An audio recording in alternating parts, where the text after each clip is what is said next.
Greetings. In the last two videos, we explained how now the state of the Israeli Jews when they came back to Palestine, the Holy Land of Palestine.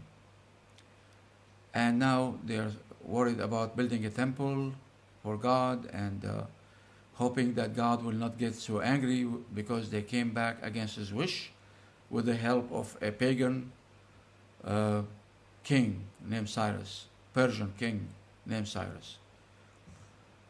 Very well. So now, because of this situation, and now all the Israelis are around Jerusalem, and spread a little further east toward Bethlehem, the Jews, some of the Jews became so strict and extremist in applying the false teaching in what they have. And they divided those strict extremists, they divided themselves into two parties, the Sadducees and the Pharisees. And they put extreme pressure on the Israeli Jews to make donations, lambs, chicken, clothing, gemstones, gold, anything they can get from the Israeli Jews. They push them to donate to the temple. They build a temple this time, not a house of worship like Solomon. Now the Lord saw that they are trying to come back to Him, but they are being misled and led astray with those rotten extremists from the Pharisees and the Sadducees.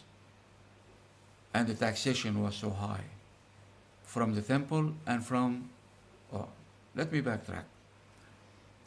They lived a very nice, smooth life in Palestine right now. They avoided the Palestinians completely. They are not going to war against the Palestinians anymore like they did before.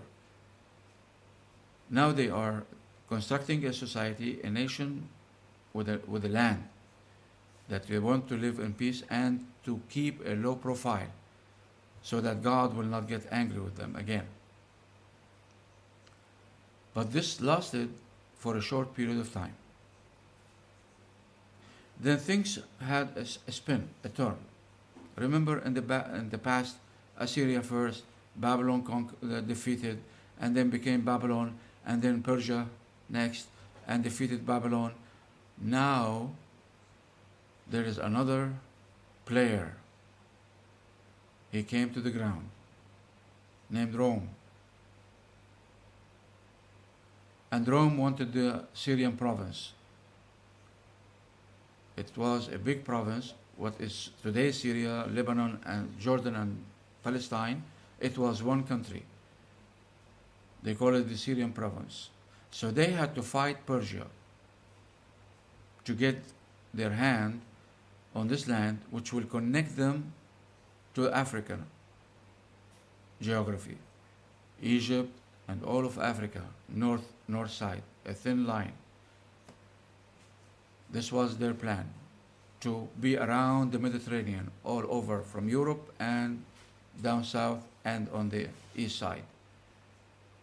So they defeated Persia. And when the Israeli Jews were living as free people under the Persian king Cyrus, now they became as slaves under Rome, subjects under Rome. And a Roman leader was assigned to this province of the Holy Land, Palestine, named Pilate. So now again, back into slavery, back into never owing the land, possess the land. That promise is for Ishmael, as we discussed before. Even at this time, they are slaves and subject under Rome. And this is Roman land now, invaded and occupied by Rome. and Caesar. Very well. So they started, the Lord, was giving them another chance to see what they are going to do, and for them to bear witness over themselves that they will go rotten so bad again. They never quit. They are so quick to go back to the evil path. So the Lord started sending them prophets. Started with Zechariah, for example. What did they do with Zechariah? When Zechariah went and hid inside the tree, they brought a hacksaw and they cut the tree in half. So Zechariah became two parts. They cut him into two parts with the tree. John the Baptist, his son, they chop up his head. Jesus Christ, their last chance, and the last messenger from the Israeli Jews. What did they do? They chased him and they wanted to kill him. In the New Testament, Jesus says, even birds have nests to dwell in, but the Son of Man, meaning Jesus Christ, have no place to lay his head on the ground. He was always on the run because they were chasing him to kill him all the time. So here's the question to the stupid Zionists from the Christians. Not all Christians are Zionists. If the Israeli Jews were righteous and good people and people of God, the nation of God, as you lie, this rotten lie you keep repeating, why the Lord had to send them an endless list, endless names of prophets and messengers like that? From Abraham to Isaac to Jacob to Joseph to Moses to Aaron to Joshua to Samuel. The list is David, Solomon, until Jesus Christ, the last messenger from the Israeli Jews to the Israeli Jews. And according to the book of John, Jews crucified Jesus Christ. There's a debate, in-house debate now, between the Jews and the Christians in the West. They did? No, they did not.